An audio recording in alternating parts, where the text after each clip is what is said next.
जिस निर्णय के कारण से हमारी किसान की खास करके खेती के सेक्टर में जिसकी जीवन भर की आजीविका होती है, उसको दृष्टिगत रखते हुए ऐतिहासिक निर्णय किया गया।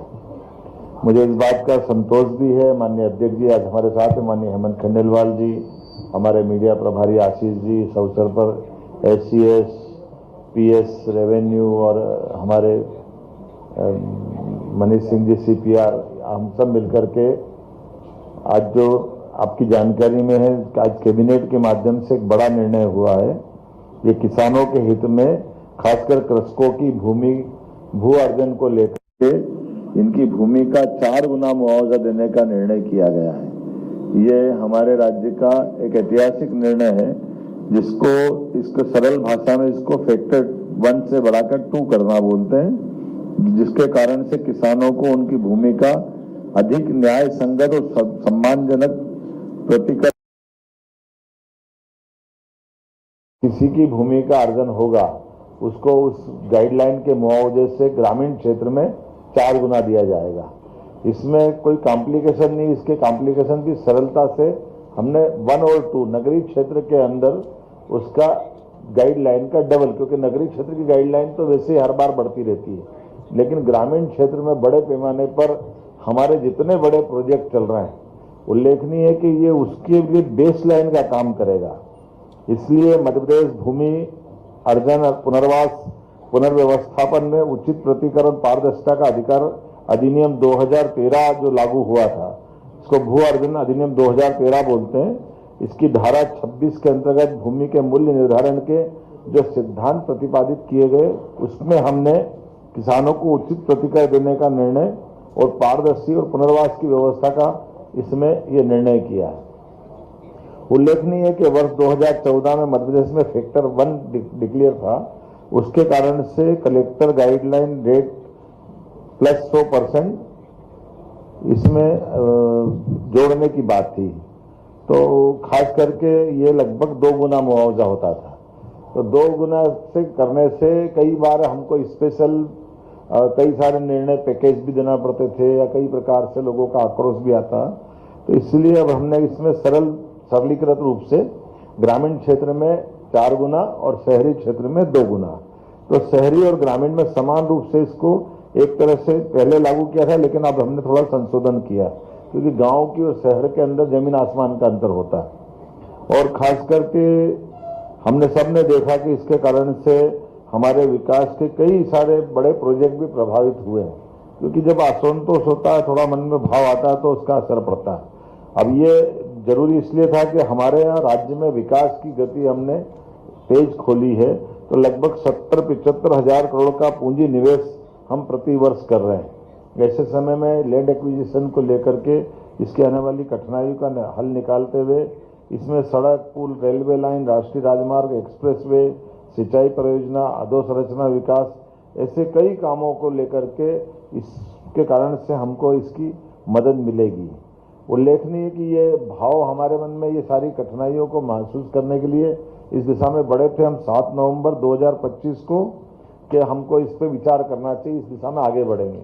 और इसी पे फिर हमने 13 जनवरी 2025 की एक मंत्रिमंडलीय समिति का गठन किया, जिसमें हमारे राकेश सिंह जी पिल्लूड़ी मंत्री, साथ में माननीय मंत्री चैतन्य कश्यप जी, माननीय मंत्री तुलसीराम सिलावट जी, इनके माध्यम से कमेटी का गठन किया, जिससे कहा कि ये इस पूरे मामले में अपनी रिपोर्ट दे। और ये समिति द्वारा बनाई गई बैठक 21 जनवरी 2026 को हुई थी, जिसमें मंत्रीगण, विधायकगण, FICC फिक्की के और खासकर क्रेडाई के, CII के, किसान संघ, किसान प्रतिनिधि, सबसे मिलकर के ये राय जुटाने के साथ उनका संकलन करते हुए, सबकी राय का सम्मान करते हुए इसमें इस तरह के निर्णय की तरफ हम बढ़े हैं। मुझे इस बात का संतोष भी है कि ये लागू करने के लिए हमने अपने गाइडलाइन में अब एक और ये भी उल्लेखनीय है कि हमारा एकमात्र राज्य है, इसको इस तरह से भी समझोगे कि गए बार हमने संपूर्ण गाइडलाइन को 16% बढ़ाया था और इस साल ये 13% बढ़ा है, तो 16 और 13 लगभग 39% होता है। और ये अपने आप में लगभग 120% के आसपास होगा, तो इसका भी 4 गुना देंगे। तो ये किसानों की साइड में वास्तव में एक तरह से हमारे सारे निर्णयों को लेकर के काफी प्रभावी होने वाला है।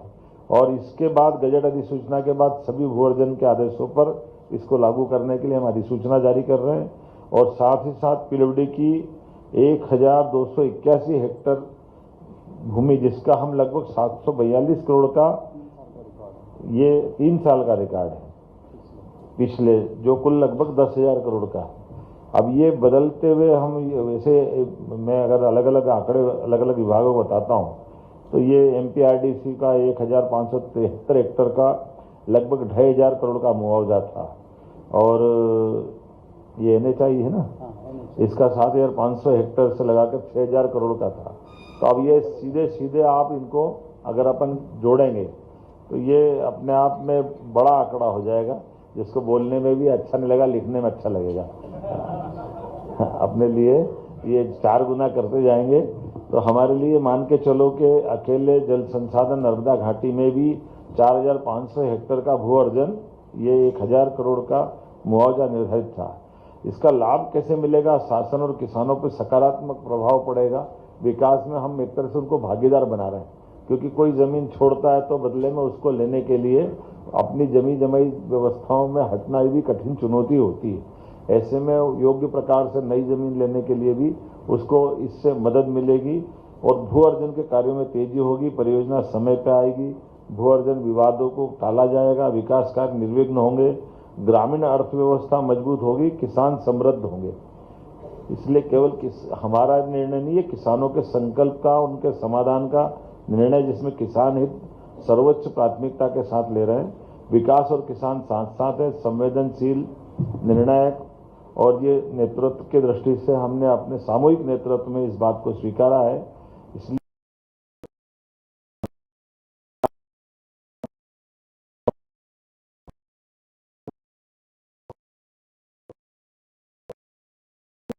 आगे बढ़ रहे हैं और इसीलिए मुझे लगा कि ये बड़ा विषय है।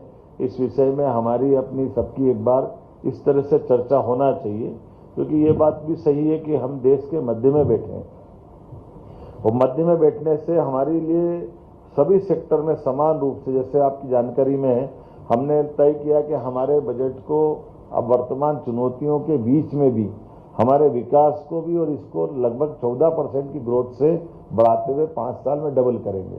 और उस स्पीड को मेंटेन करते हुए हमारा राज्य करीब करीब उस दिशा में काफ़ी हद तक बढ़ा है। ऐसे में नदी जोड़ो अभियान हमारा केन बेतवा, पीकेसी, अभी ताप्ती के साथ भी आ रहा है। तो हमारे लिए एक तरफ ये, दूसरी तरफ मेट्रोपॉलिटन सिटियों के आधार पर भी हम अपने शहरीकरण के आधार पर भी नगर से आगे बढ़ना चाहते हैं। तो स्वाभाविक रूप से इसमें अगर हम बढ़ते हैं तो हमको ये लैंड एक्विजिशन पे बड़ा निर्णय लेना पड़ेगा। उल्लेखनीय है कि मैं केवल एक आंकड़ा बताना चाहूँगा कि हमारे पास ये 2023-24 में अब तक 3 वर्षों में 55,530 किसानों के विभिन्न परियोजना में 16,000 करोड़ की राशि का मुआवजा हमने अभी तक वितरित किया है। अर्थात प्रतिवर्ष लगभग 5,300 करोड़ का था। और इस दर से आने वाले वर्षों में विकास दर की अगर ये गति रही तो हमको, अब आप इससे अंदाज लगा सकते हो कि 4 गुना अर्थात 20,000 करोड़ का हम अपना मुआवजा देने की तैयारी कर रहे हैं, ताकि ये समय पर हो जाए। खास करके ये जो हमने निर्णय किया है, ये बढ़ी हुई दरें राज्य और केंद्र सरकार के समस्त भू अर्जन परियोजनाओं पर तत्काल प्रभाव से लागू होगी। इसको कोई लंबित करने की जरूरत नहीं है, इसलिए ये निर्णय करने का मौका आया।